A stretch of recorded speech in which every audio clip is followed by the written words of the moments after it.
오늘 주신 말씀을 가지고 승리 이후에 더 큰 승리, 승리 이후에 더 큰 승리라는 제목으로 같이 말씀의 은혜를 나누기를 원합니다. 저는 개인적으로 지난 한 주간을 보내면서 하나님께서 저에게 베푸신 은혜 그리고 우리 교회에 베푸신 큰 은혜가 있었습니다. 어느 우리 성도님 가운데에 위에 종양이 발견이 돼서 그거를 잘라내는 그런 수술을 하게 되었거든요. 또 소장을 봉합하는 아주 큰 수술을 받게 되었습니다. 수술 전에 아무래도 6, 7시간 이렇게 마취해서 오랜 시간 동안 수술을 받고 깨어나야 되니까 그 깨어나는 부분에 대한 그런 고민이 있으셨고, 또 이렇게 수술 부위가 잘 봉합이 돼야지, 음식이 새면 안 되니까 잘 봉합이 돼야 되는 것과, 아무래도 위를 잘라내니까 위에 산이 있으니까 산이 넘어오면 이 장기를 손상시킨다고 하더라고요. 그렇기 때문에 아주 위험 부담이 있는 아주 큰 수술이었습니다. 그런데 참 감사하게도 하나님께서 또 이분들, 또 우리 성도님들 또 기도해 주시고, 또 저도 하나님 앞에 이제 기도하고, 감사하게도 이 수술 시간이 예정보다 더 짧게 걸리게 되었고, 수술이 잘 되어서 이렇게 더 빨리 퇴원할 수 있게 되었다는 그런 소식을 듣게 되었습니다. 그리고 또 한 분은 신장 투석을 하게 되었는데요.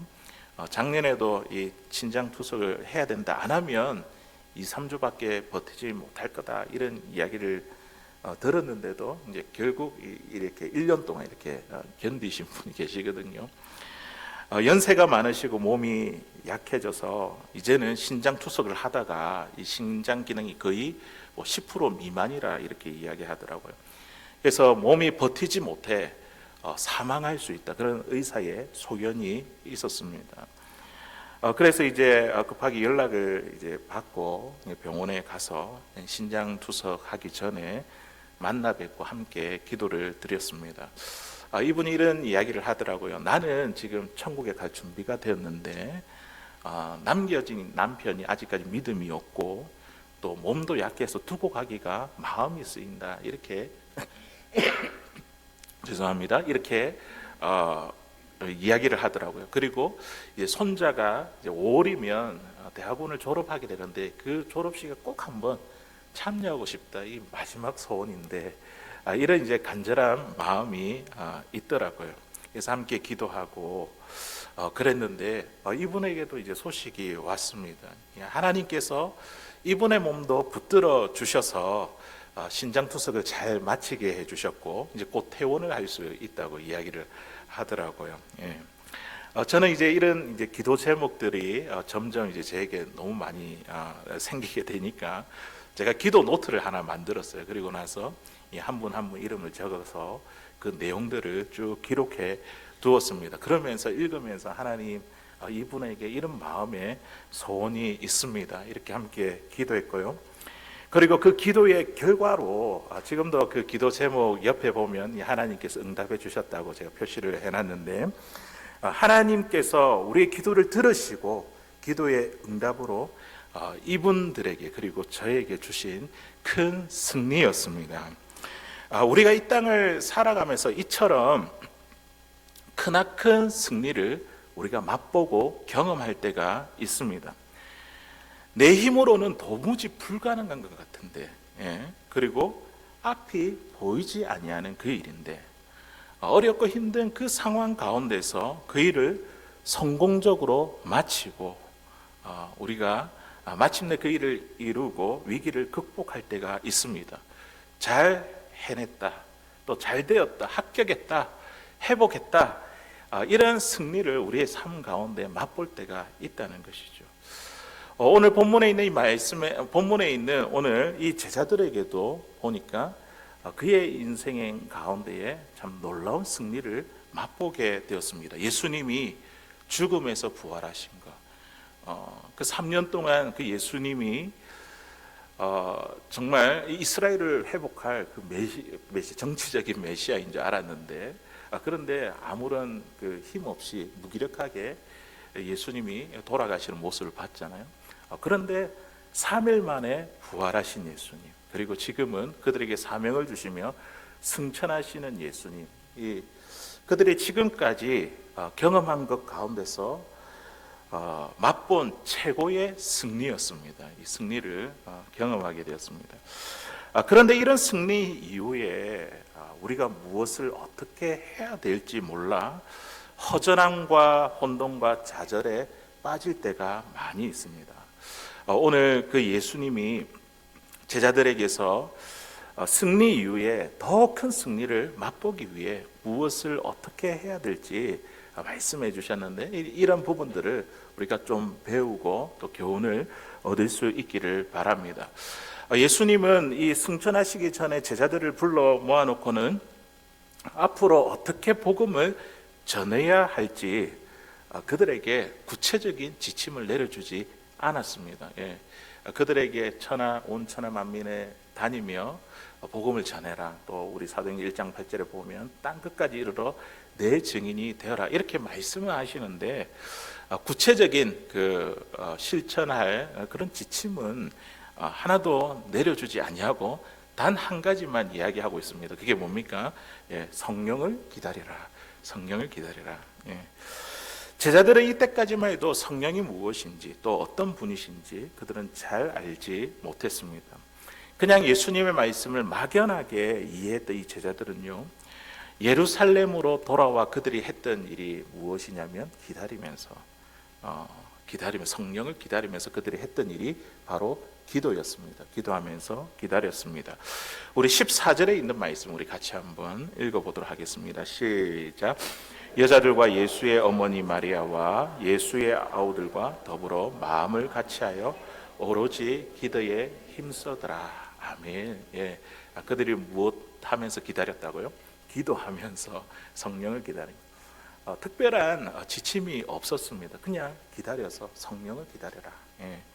그래서 기도에 힘썼습니다. 제자들은 예수님의 부활과 승천이라는 큰 승리를 맛본 이후에 예루살렘에 돌아가서 기도했더니 그들은요, 성령 강림이라는 더 큰 승리를 맛보게 되었습니다. 이에 반면 승리 이후에 좌절을 겪은 사람들도 있습니다. 성경에서 그 중에 한 사람을 꼽으라고 한다면 열왕기상 19장에 나오는 엘리야 선지자입니다. 이분은요, 바알과 아세라 선지자와 대결을 해서 850대 1로 싸워서 큰 승리를 거두었습니다. 그런데 그 문제가 뭐였죠? 그 이후에 곧 낙심하여 로뎀나무 아래에서 죽기를 하나님께 구했습니다. 엘리야는 큰 승리를 맛본 후에 좌절에 빠졌다는 것이죠. 오늘 본문에 나오는 오순절 이 제자들이 성령을 받은 일과 그리고 로뎀나무 아래에서 죽음을 구한 이 엘리야의 모습을 통해서 승리 후에 나타날 수 있는 이런 상반된 반응이 있다는 거죠. 상반된 모습을 보여줍니다. 사랑하는 성도 여러분, 제가 여러분들께 바라기는 우리는 승리 이후에 좌절이 아니라 더 큰 승리를 맛보게 되기를 주의 이름으로 간절히 소원합니다. 우리가 어떻게 하면 승리 이후에 한 번 승리를 경험하고 또 더 큰 승리를 우리가 맛보기 위해 어떻게 해야 될까요? 오늘 말씀을 통해서 우리가 몇 가지 교훈을 살펴보기를 원하고, 또 먼저 이것을 살펴보기 전에 우리에게 승리 이후에 좌절이 올 수 있는 그 이유가 무엇인지 한번 먼저 생각해 보도록 하겠습니다. 첫 번째로 우리가 승리 이후에 좌절이 올 수 있는 이유는 우리가 지쳤기 때문입니다. 힘이 다 빠져가지고 지쳤기 때문이죠. 마귀는요, 한번 패배했다고 해서 마귀는요, 포기하지 않습니다. 또다시 공격해서 어떻게 하든지 간에 이 신앙인들의 그 믿음을 넘어뜨리려고 합니다. 그래서 우리는요, 항상 이 악한 마귀의 유혹에 경계하고 영적으로 무장하고 있어야 합니다. 마귀의 공격에 우리가 지치지 않기 위해서는요, 우리에게 날마다 하나님의 은혜가 필요합니다. 오늘 우리가 하나님의 은혜로 승리했다고 내일 우리가 승리할 수 있다고 장담할 수 없습니다. 이 은혜는요, 어제, 오늘, 내일 매일매일 우리에게 필요한 거예요. 그래서 우리가 날마다 하나님의 말씀을 읽고 그것을 내 마음에 채우는 게 굉장히 중요합니다. 오늘 이겼다고 해서 내 마음에 난 이제 이겼어, 이 사단에게 이겼어, 완전히 승리했어, 내일도 이길 것이야, 이렇게 교만이 들어오는 순간 마귀는 그 틈을 타서 우리를 넘어지게 만듭니다. 고린도전서 12장 12절에 있는 말씀에 보니까 이렇게 사도 바울이 말합니다. 그런즉 선줄로 생각하는 자는 넘어질까 조심하라. 오늘 승리를 했다고 내일 승리를 장담할 수 없다는 것이죠. 그래서 우리가 날마다 우리에게 하나님의 말씀이 필요하고 하나님의 은혜가 필요합니다. 마귀에는 누구에게 좌절을 안겨줄까요? 마귀는 아무것도 안 하고 가만히 있는 사람, 이 사람에게 좌절을 안겨주지 않습니다. 뭔가 하고자 하는 사람, 이 일을 행하고자 하는 사람에게 좌절을 안겨줍니다. 아무 일도 하지 않는 사람은 이 좌절 자체가 무엇인지 잘 알지 못합니다. 만일 운동선수가 경기에 나가서 패배하고 나서야 이 운동선수는요, 좌절감을 느끼게 됩니다. 그런데 이 운동선수가 아예 운동 경기장에 나가지 않는 사람에게는요, 좌절감을 느낄 수가 없죠. 아예 일을 안 하기 때문에. 만약 어떤 사람이 10년 무사고 운전자라고 이렇게 자랑하는 사람이 있다고 합시다. 그런데 그 사람은요, 면허를 따고 한 번도 운전해 본 적이 없습니다. 장롱 면허죠. 그런데 그런 사람이 나는 10년 동안 무사고 운전자야 이렇게 자랑하고 다닌다면 우리는 그 사람을 어떻게 보겠습니까? 웃기는 소리 하지 마라. 운전을 해야지 10년 무사고 운전자라고 인정할 수 있지. 운전을 한 번도 안 해서 사고를 내지 않았다면 10년 무사고 운전자라도 아무 의미가 없습니다. 우리가 가끔씩 이제 운전을 하다가 이 높은 언덕에 이제 운전을 할 때가 있습니다. 뭐 국립공원이나 이렇게 산 쪽으로 올라가면, 그런데 그럴 때마다 어김없이 자전거를 타고 올라가는 사람들이 있습니다. 우리는 그 사람들을 어떤 눈으로 보고 있습니까? 저렇게 힘든 일을 왜 하고 있을까? 왜 하고 있을까? 또 오르막 이 언덕길에 올라가려면 어떻게 페달을 더 열심히 이렇게 막 밟아야 되잖아요. 그런 다리 종다리를 보면 그 근육이 막 터질 것 같아요. 그런 걸 보면 걸어 올라가기도 힘든데 지금 뭐 하는 짓인가? 차 안에 있는 사람들은요, 그렇게 자전거를 타고 언덕을 올라가는 사람들을 보면서 측은히 바라봅니다.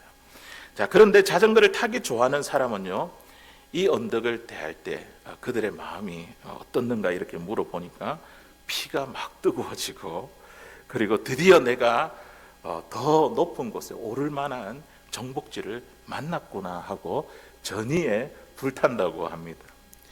자전거를 잘 타는 사람들을 보면요, 우리는 참 이해가 안 되지만 일부러 더 높은 언덕을 찾는다고 그렇게 이야기를 합니다. 더 높은 언덕을 정복하기 위함이죠. 어려움이 있으면 더 높아지면 오히려 그 마음이 더 뜨거워진답니다. 하지만 이 자전거 타기를 좋아하는 사람들도요, 지칠 때가 있습니다. 그것이 언제일까요? 높은 언덕 때문이 아닙니다. 평지라 할지라도 힘이 다 빠졌을 때 그들은 지친다고 이야기합니다. 우리가 지친다고 하는 것은 더 이상 이제 힘이 없다는 것이죠. 힘이 다 빠진 것을 의미합니다. 힘이 다 빠진 가운데에 기운이 꺾이면 우리의 마음도 꺾이게 됩니다. 우리는 굉장히 힘든 시험을 이긴 사람이 자그마한 시험에 좌절해버릴 때 도대체 어떻게 된 일인가 이렇게 이상하게 생각합니다. 그 이유를 참 잘 모르겠다고 의아해 합니다. 엘리야 선지자도 한번 보십시오. 바알과 아세라 850대 1로 싸우는데 이 선지자의 각오가 대단하지 않습니까? 그들과 싸울 때는 피가 정말로 뜨겁습니다. 전의에 불탔습니다. 싸움에서 대승리를 거두게 되었습니다. 그런데 아합 왕의 아내인 이세벨의 말 한마디에 엘리야는 푹 쓰러지고 말았습니다. 많은 사람들이 이 장면을 보면서 엘리야를 이해하지 못합니다. 그렇게 큰 승리를 맛본 사람이 왜 작은 일에 넘어지는지 참 알지 못하겠다고 그렇게 말합니다. 엘리야가 넘어진 이유가 무엇일까요? 그것은 바로 엘리야가 지쳤기 때문입니다.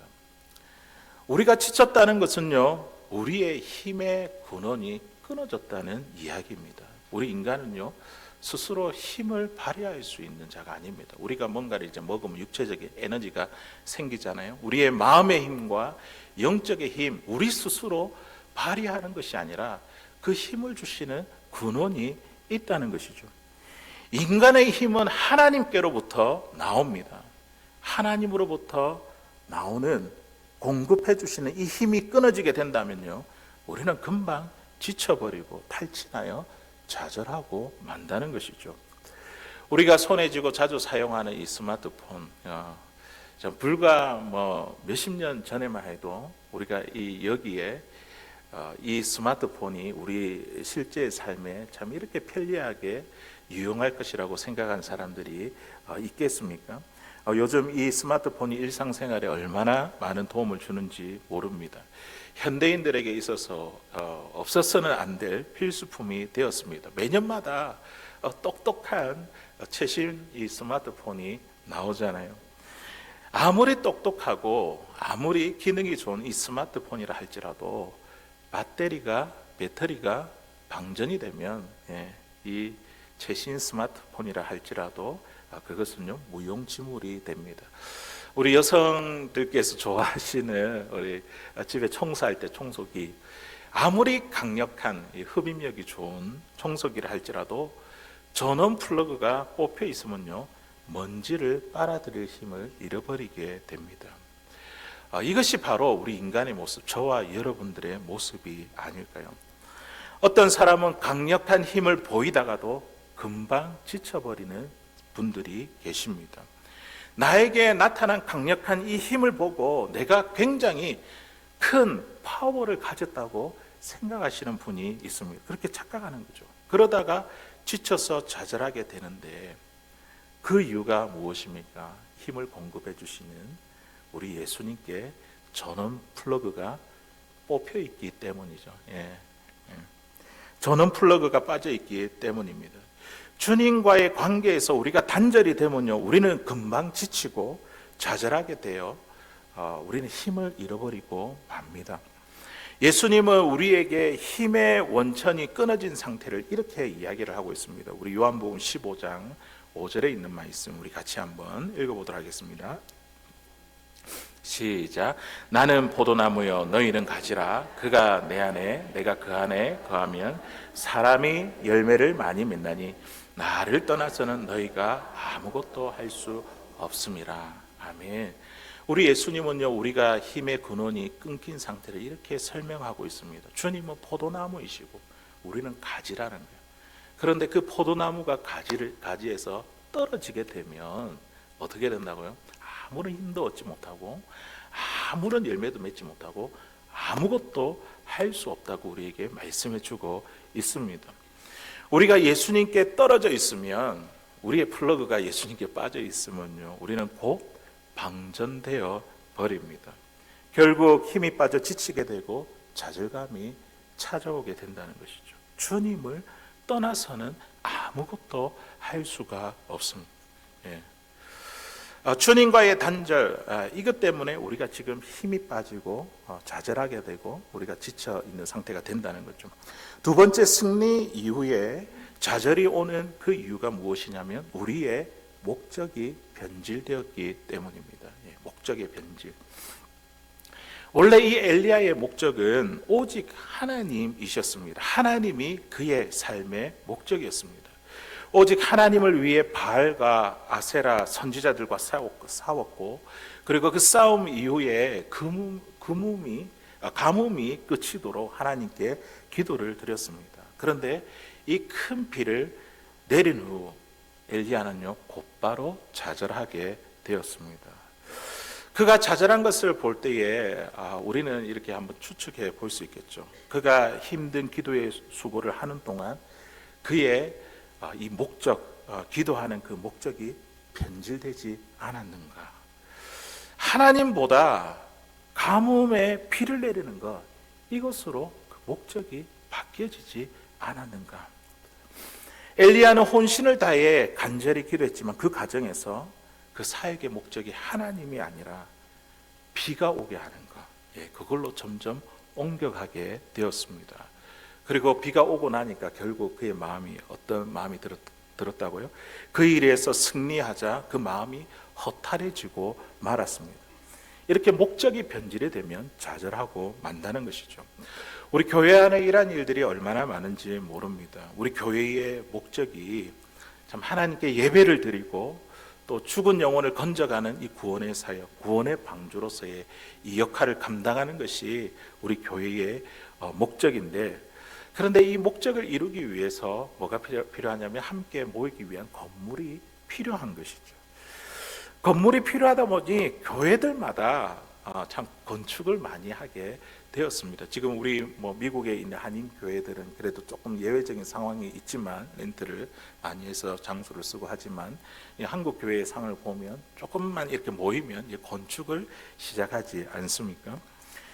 예배당을 건축할 때 힘이 붙일 정도로 이 건축에 열을 올리는 교회들이 많습니다. 목사님은 설교할 때마다 늘 건축 그렇게 이야기를 하고, 또 예배 기도하시는 분은 늘 건축 또 이렇게 기도를 합니다. 광고 시간에도 건축 이렇게 말합니다.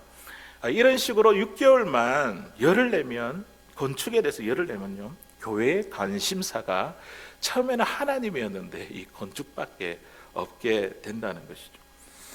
결국 모든 힘을 다 기울여서 성도들이 함께 이 교회 건물을 건축을 합니다. 그런데 문제는 무엇이냐면 그렇게 된 후에 허탈해진다는 거예요. 그렇게 된 후에. 왜 그렇습니까? 교회의 원래의 목적은 하나님이었는데, 건축도 하나님의 영광을 위한 것이었는데 그것을 너무 강조하다 보니까 그 목적이 변질되었다는 거죠. 건축으로 변질되었기 때문입니다. 우리가 뭔가를 하려고 할 때 우리의 원래의 목적, 하나님의 영광을 위해서, 내가 하나님 생각하고 내가 이 일을 시작했다고 한다면 그 목적이 변질되지 않기를 바랍니다. 그 목적이 자꾸만 나의 영광으로 변질될 수 있습니다. 사랑하는 성도 여러분, 우리의 목적은요 오직 하나님이십니다. 하나님의 영광입니다. 다른 모든 일들은 다 부수적인 일입니다. 우리의 목적이 변질이 되면요 좌절이 오고 그 후에 수습하지 못할 정도의 큰 혼돈에 빠질 수 있습니다. 우리는 단 한순간이라도 하나님이라는 이 삶의 목적, 이것이 우리의 삶에 변질되지 않기를 바랍니다. 하나님으로부터 항상 새 힘을 공급받은 그런 신실한 믿음의 사람들, 우리 모두가 다 될 수 있기를 주의 이름으로 간절히 소원합니다. 자, 그렇다면 우리가 이 승리 이후에 이제 더 큰 승리를 우리가 맛봐야 되는데, 이 승리 이후에 이런 좌절들, 우리가 찾아올 수 있는 이 좌절들을 이길 수 있는 방법이 무엇일까요? 오늘 주님의 부활과 승천이라는 이 승리를 맛본 제자들이 이후에 한 행동 가운데서 우리가 그 답을 찾아볼 수가 있습니다. 우리 본문 12절 13절에 있는 말씀 우리 같이 한번 더 읽어보도록 하겠습니다. 시작. 제자들이 감나원이라 하는 산으로부터 예루살렘에 돌아오니 이 산은 예루살렘에서 가까워 안식일에 가기 알맞은 길이라. 들어가 그들이 유하는 다락방으로 올라가니 베드로, 요한, 야고보, 안드레와 빌립, 도마와 바돌로메, 마테와 및 알페오의 아들 야고보, 셀로신 시몬, 야고보의 아들 유다가 다 거기에 있어. 아멘. 자, 그들이 지금 예수님이 승천한 후에 예루살렘으로 돌아갔습니다. 그들이 지금 머무는 장소가 어디입니까? 다락방, 이 마가의 다락방이라고 우리가 알고 있죠. 거기에 그들이 예수님의 제자들과 또 예수님의 어머니 마리아와 또 아우들, 예수님의 형제들 다 함께 한자리에 모였습니다. 그들은 예수님이 승천하시는 모습을 보고 난 후, 승리를 경험한 후에 어떻게 하냐면 예루살렘으로 돌아왔습니다. 그리고 다락방에 다 함께 모였습니다. 그리고 그곳에서 예수님께서 말씀하신 아버지의 약속하신 것을 기다렸습니다. 돌아오고 기다리는 것, 이게 우리가 승리를 경험한 우리에게 더 큰 승리를 맛볼 수 있는 비결이라는 것이죠. 첫 번째, 우리는 이 좌절을 이기는 길은 돌아오는 것입니다. 오늘 제자들이 예루살렘으로 돌아왔죠. 돌아오는 것입니다.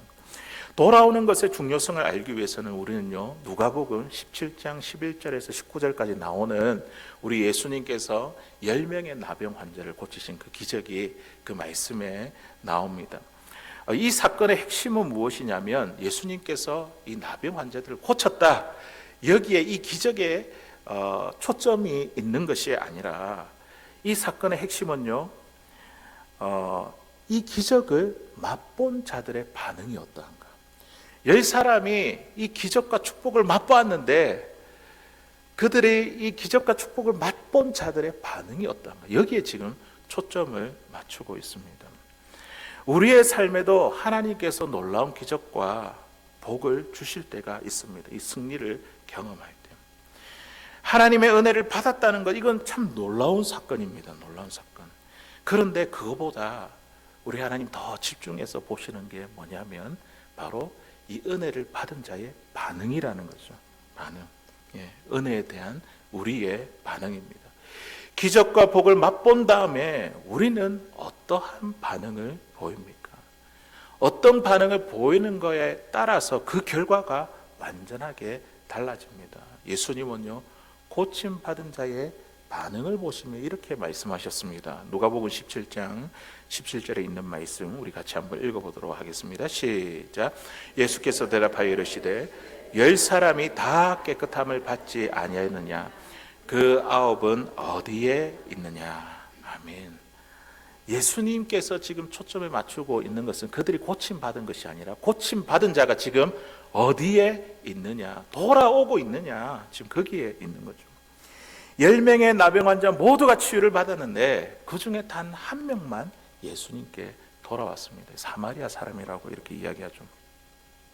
그 사람에게 주님은 이렇게 묻습니다. 나머지 9은 어디에 있느냐? 기적과 축복을 맛보고 난 다음에 이 사람들은, 다른 9사람들은 왜 나에게 돌아오지 않느냐? 예수님의 물음은요, 은혜 받은 자의 반응에 초점을 맞추고 있습니다. 우리가 좌절을 이기는 방법, 또 승리 외에 더 큰 승리를 얻기 위해서 어떻게 해야 된다고요?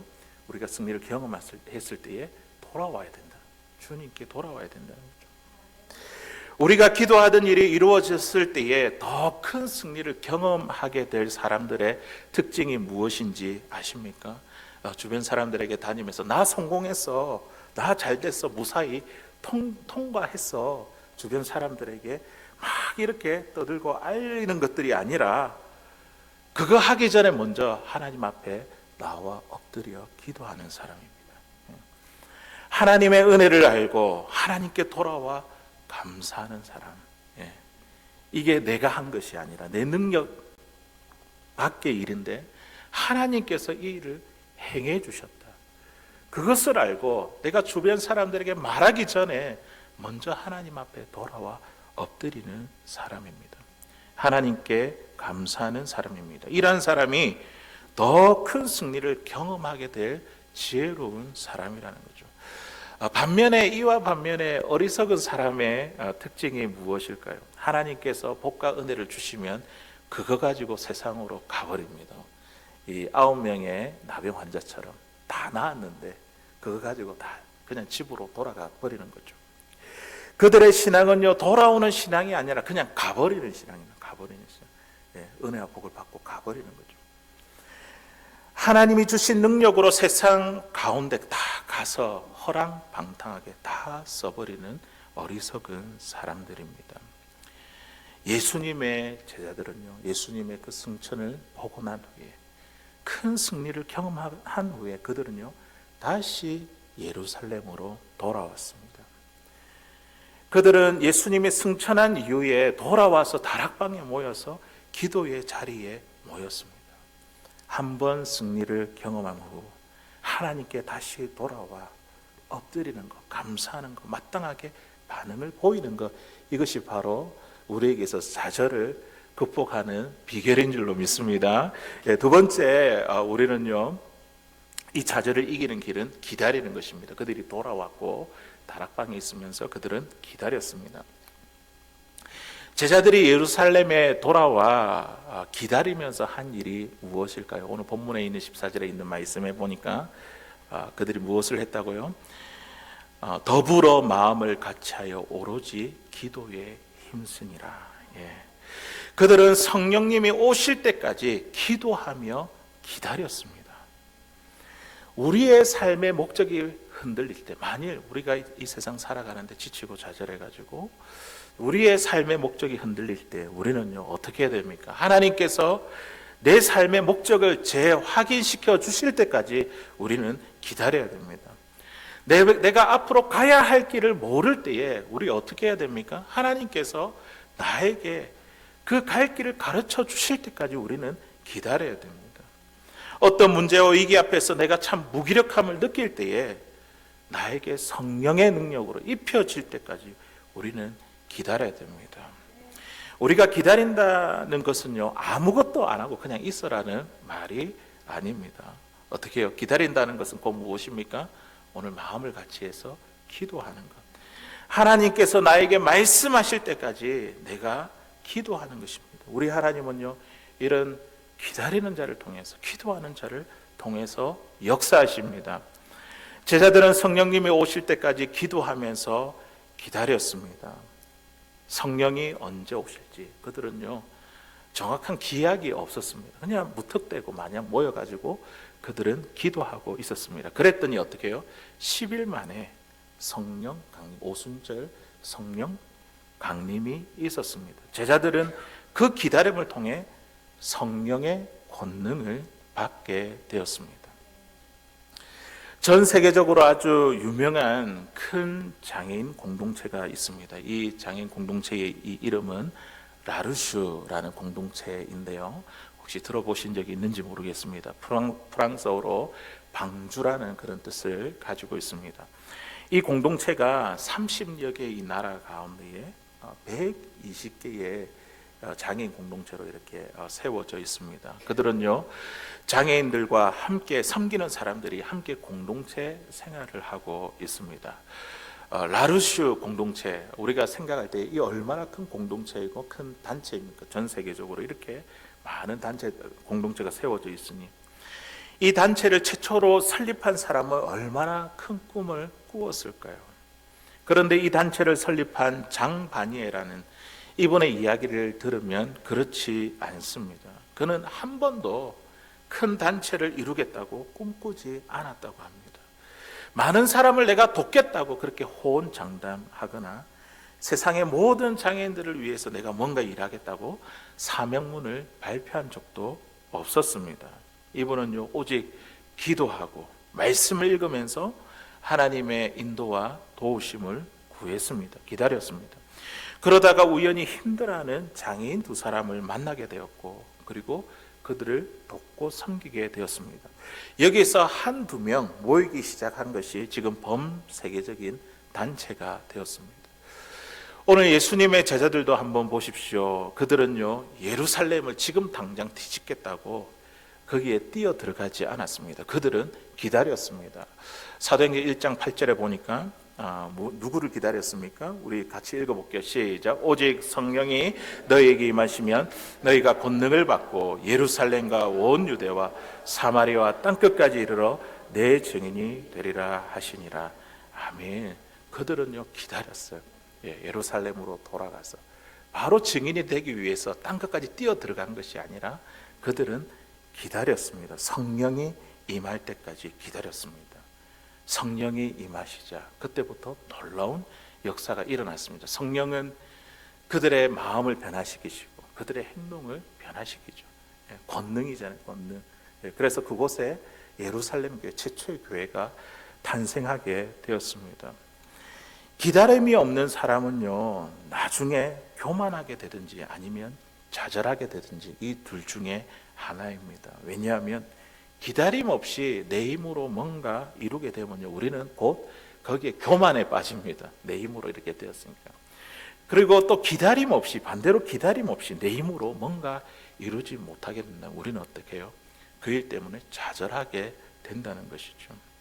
그러나 기다리는 자는요 예수님을 기다리는 자는 내가 하는 것이 아니기 때문에 주님께서 행하여 주시는 것이기 때문에 교만이나 좌절이 없습니다. 사랑하는 성도 여러분, 저와 여러분들이 지금 삶 속에서 작은 승리를 맛보고 계십니까? 또 이 작은 승리 이후에 더 큰 승리를 맛보게 되기를 원하십니까? 아니면 승리 이후에 좌절하게 되는 이 엘리야의 모습으로 전락할 것입니까? 오늘 이 승리 이후에 마땅한 반응으로, 하나님께 주신 승리, 마땅한 반응으로 하나님께 돌아갈 수 있기를 바랍니다. 돌아가서 하나님께 기다리며 기도할 수 있기를 바랍니다. 그러면 승리 이후에 우리에게 더 큰 승리를 맛보게 하실 것입니다. 부활과 승천이라는 이 승리 이후에, 제자들이 이 경험한 이 승리 이후에 예루살렘으로 오늘 돌아온 그들의 모습을 본받아 우리도 작은 승리라 할지라도 우리가 하나님 앞에 마땅하게 반응하며 하나님께 엎드려 기도할 때에 우리에게 더 큰 승리를 맛보고 경험하게 하시는 줄로 믿습니다. 이런 놀라운 큰 승리를 경험하고 맛볼 수 있는 사랑하는 저와 여러분들 다 될 수 있기를 주의 이름으로 간절히 소원합니다.